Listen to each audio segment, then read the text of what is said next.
আসসালামু আলাইকুম। Hello guys, কেমন আছেন সবাই? আশা করি ভালো আছেন। আপনাদের মাঝে উপস্থিত হয়েছে আজ ইমরান কে নতুন একটা ভিডিও নিয়ে।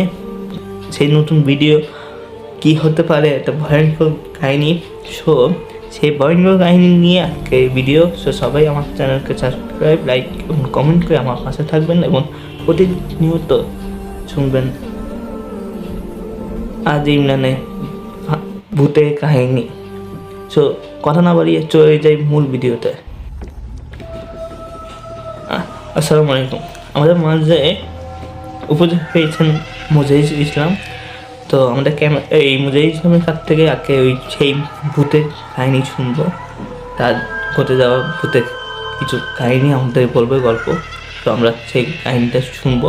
তো চলেন শুনে আসি। আসসালামু আলাইকুম, আমার নাম মুজাহিদ। আমি ভালো আছি, আশা করি আপনারাও ভালো আছেন। তো কাহিনী শুরু করছি। আমার গ্রামের বাড়িতে, আমি যে গ্রামে থাকি চট্টগ্রামে, চট্টগ্রাম। তো চট্টগ্রামে আমার একটা ফ্রেন্ড আছে। তো আমি যেহেতু ঢাকায় থাকি, আমার একটা ফ্রেন্ড চট্টগ্রামে আছে। তো আমি একবার চট্টগ্রামে গিয়েছিলাম বেড়াতে। তো তখন আমার ফ্রেন্ডের বললো, দোস্ত চল একটু চা খেয়ে আসি।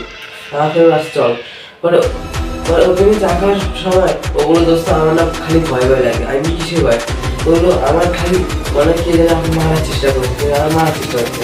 আমি তোর মনের ভোর। আমি এতটুকু গুরুত্ব দিই। পরের দিন ও বললো, দেখেন দোস্ত আমার এরকম খালি ভয় ভয় লাগে।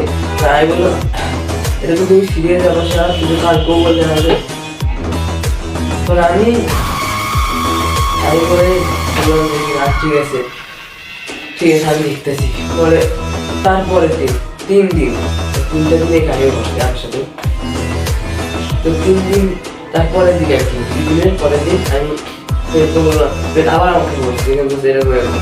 আমি বললাম, আসলে সত্যি বলতে কি করছো? হ্যাঁ এরকম ভয় লাগতো, কথাটা কিন্তু স্বাভাবিক ছিল। ও বলতো, জানি না, আমি কিছুই করিনি দোস্ত, জানি না কেন ভয় লাগতো আমার থেকে। আমি বললাম, কিছু তো একটা করছো, সত্যি তো বল। পরে ও বললো যে কিনা দোস্ত যাই, আমি তো কিছুই করিনি আমার জানা মতে। আমি বললাম, আচ্ছা ঠিক আছে, সত্যি যেহেতু বলেছো না, সত্যি বলে তাহলে আমি যে এটা ব্যবস্থা করতে পারবো যে কিনা কি আসলে। তো আমার জানার মতে আমি যে সত্যি বলবো, আগে একটা মেয়েকে দর্শন করছিলাম। তারপরে ওই মেয়েটাই খালি শুধু শুধু আমার কাছে ভয় লাগে না আমাকে। ও কিন্তু 2 দিন, প্রথম দিন, দ্বিতীয় দিন, তৃতীয় দিনে যে ও বলছে, এই যে 2টা দিন বললে তো আমি যে এই ব্যবসা করতে পারতাম। ওকে আমি আবার বলছি, এই 2টা দিন পরে 2 দিন আগে যে বলতি, তাতে আমি ব্যবসা করতে পারতাম। তো বলতো, ভুলে গেছেন, কিছু কর। ঠিক আছে দেখতেছি। পরে আমি আর তো ওটা গুরুত্ব না দিয়ে আমি মনে হচ্ছি ও মনে মজা করছে আমার সাথে। সত্যি তো বুঝছি, কিন্তু ও মনে মজা করতেছে, আমি এটা বুঝছি। পরে আমি পরে তো ওটা গুরুত্ব না দিয়ে আমি বাসে চলে আসি। বাসে আসার পরে তারপরের দিন 4th দিনে আমি ওর বাসায় যাই আর কি। যাওয়ার পরে ওরা জিজ্ঞেস কি খবর দোস্ত। পরে ও আমার সাথে বিয়া দিয়ে শুরু করছে আর কি। দোস্ত বলছে, দোস্ত হওয়ার পরে কেমন আসতো জিজ্ঞেস করছি। বলার পরে ও আমার সাথে বিয়া দিয়ে শুরু করছে। পরে ওকে আমি ওর মা, মানে ও তো আমার বন্ধু লাগতো, ওর মা আমার আন্টি হয় না, আন্টিকে জিজ্ঞেস করলাম যে আসলে ও। আন্টি বললো যে কিনা ওকে আত্মা ধরছে, আত্মা ধরছে আর কি। পরে ওকে আন্টি বললো শিকুল দেওয়া লাগে। আসলে ওর শিকুল দেওয়া ছিল, আসলে শিকুল দেওয়া ছিল। তো আন্টি, আঙ্কেল আর আমি আর ও আমার ফ্রেন্ড, আমরা 4 জন মিলে একটা হুজুরের কাছে গেছি। হুজুরের সাথে আমি কথাবার্তা বললাম, আমার পরিচিত হুজুর আমার। তো হুজুরের সাথে কথাবার্তা বলার পরে হুজুর বলে, দেখে তোমার শরীরে আত্মা দোস্ত, এই আত্মা ওর মনে কোনো আত্মীয় ছিল বা কেউ ছিল, এই জন্য ওকে এখন বিশ্বাস করতেছে, ওকে ধরছে। পরে আমার ওই ফ্রেন্ডে ওই আত্মা মেরে ফেলার পরে মানে যেদিন আসে বাসায় সেদিনে মারা যায়। পরে ওই আত্মা আমার আরেকটা ফ্রেন্ডকে ধরছে, মানে আমার দুটা ফ্রেন্ড ছিল, দুটা ফ্রেন্ড একটা ফ্রেন্ড মারা গেছে, আরেকটা ফ্রেন্ডকে ধরছে। ধরার পরে আমি পরে আমি আরেকটা ফ্রেন্ডে যাওয়ার পর আমি একটু ভয় পেয়ে গেছি, কি ব্যাপার তাহলে কি ওরা দুজন মিলে কাজটা করছে নাকি, ওরা দুজন মিলে কাজ করছে নাকি, তাহলে আপনার ঢুকে গেল। পরে যে ফ্রেন্ডটা ধরছে আবার ওই ফ্রেন্ড আমার সামনে আসতে লজ্জা পেত, মানে মেয়ে মানুষটা লজ্জা পায় সে মানুষের সামনে আসতে। কিছু মেয়ে আছে আবার কিছু মেয়ে আবার লজ্জা পায় না, কিছু লজ্জা পায় কিছু লজ্জা পায় না। তো ওই মেয়েটা আমার লজ্জা পেত, মানে কি বলবো, মানে আমার মনে ভয় পেত ওই মেয়ে। তো ওই মেয়ে আমার কাছে আসে না, তার ফ্রেন্ড ও চা খাবে না, কিছুই খাবে না। আমি আবার মানে যে ফ্রেন্ড আবার পরে যে ফ্রেন্ড ওরা আবার হুজুরের কাছে নিয়ে গেছে, হুজুর বলছে যে তোমার এই ফ্রেন্ডের আত্মা দোষ। তো আমি আবার এইটা আমার মাথা ধরে কাশি খেয়ে উঠছে যে কি ব্যাপার, আমার দুইটা ফ্রেন্ডে কেন আত্মা দোষ, বলে তো একটা ফ্রেন্ড দোষ ছিল, কিন্তু মারা গেল। আমি আর কিছু করি নাই, পরক্ষণে যে আমি দেখি না আমার দুই ফ্রেন্ড একসাথে কাজটা করছে। পরে আমি পরে ঢাকা চলে আসি। ঢাকা আসার পরে আমি ঢাকাতে খবর আমার ওই ফ্রেন্ড মারা গেছে, আবার দুইটা ফ্রেন্ড আমার মারা গেছে। পরে ওই আত্মা আমার যেহেতু দুইটা ফ্রেন্ড কথা বলছি, আমার আরো একটা ফ্রেন্ড আছে কথা বলিনি আমি, 3 নাম্বার ফ্রেন্ডকে আত্মা ধরছে। এবার একসাথে চলে গেছে, আমার চেষ্টা হলো এই ফ্রেন্ডটা যেন আর মারা যায়। হুজুরের কাছে নিয়ে গেছি, হুজুর বললো যে এই ফ্রেন্ডের আত্মা আছে। আমি বলছি হুজুর এটা ছাড়াবো কিভাবে, এটাকে ছাড়াবো কিভাবে, আমি বললো এটা আত্মাকে জিজ্ঞেস করে বোঝা যাবে।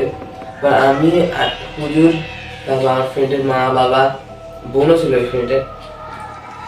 তো ওই ফ্রেন্ডে আমরা শিকল দিয়ে ওই যে মসজিদ নাকি এটাকে বলে মসজিদের জানলা থাকে না, আপনার জানলা আর কি, ওইটার মধ্যে শিকল দিয়ে ওকে এমনি করে আমরা বেঁধে রাখছি আর কি, হাত ধরে লম্বা করে। তো পরে ওই আত্মাকে জিজ্ঞেস করলাম কি চাও তুমি, যে কিনা আমার কবরে যে আপনাদের সবাইকে মাপ চাইতে হবে। আমরা ওই কথাই চাইলাম। আমি বললাম আমি কি ভাবছি আমার পেট থেকে ছেড়ে দিতে হবে না, ঠিক আছে। আমরা যে কবরে যে মাপ চাচ্ছিলাম, তারপরে ওই ফ্রেন্ডে ছেড়ে দেয়। পরে যে আমি ঢাকা চলে আসি, ঢাকা আসার পরে তো আমার ওই ফ্রেন্ডের সাথে যোগাযোগ করি।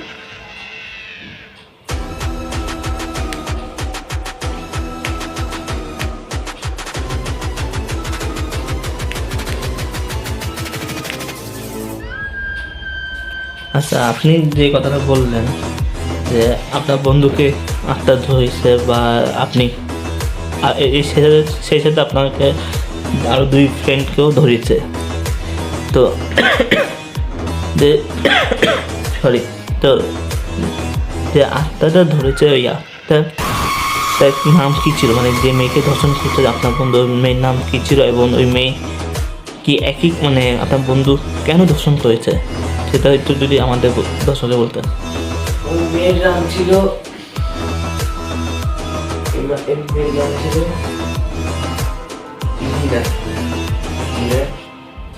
তো ওই মেয়েটা ছিল আমাদের ফার্স্ট যে ফ্রেন্ডের কথা বললাম আমি আপনাদেরকে,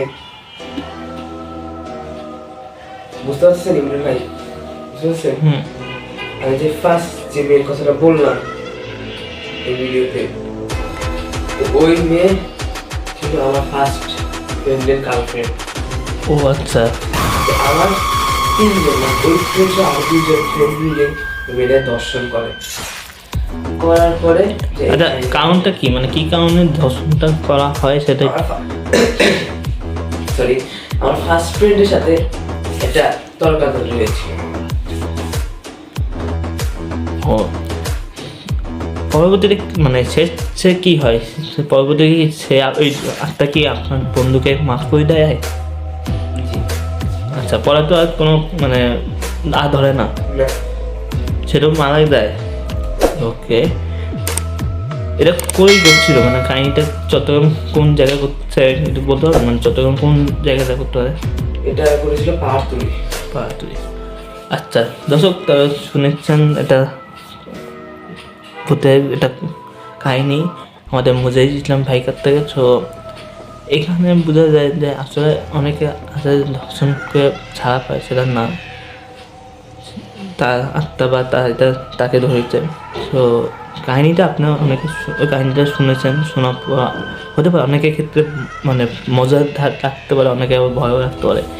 তো আমি আমি একটা রিকোয়েস্ট করবো সব যুবক ভাইদেরকে, কোনো ভুলক্ষ কোনো আমাদের কোনো বোনকে ধর্ষণ করবেন না। সে যেই হোক, সে আমাদের বোন, আমাদের মা, আমাদের বোনের মতো আমরা দেখবো, কোনো রকম খারাপ এটা আমরা করবো না। তো আজ এই পর্যন্ত, সবাই ভালো থাকবেন, সুস্থ থাকবেন এবং আমার ভিডিও ভালো খেয়ে আপনার ফ্রেন্ড সার্কেল থেকে শেয়ার করে দেবেন, সাবস্ক্রাইব করবেন, লাইক দেবেন, কমেন্ট করবেন এবং কেমন হয়েছে আমাদের জানাবেন।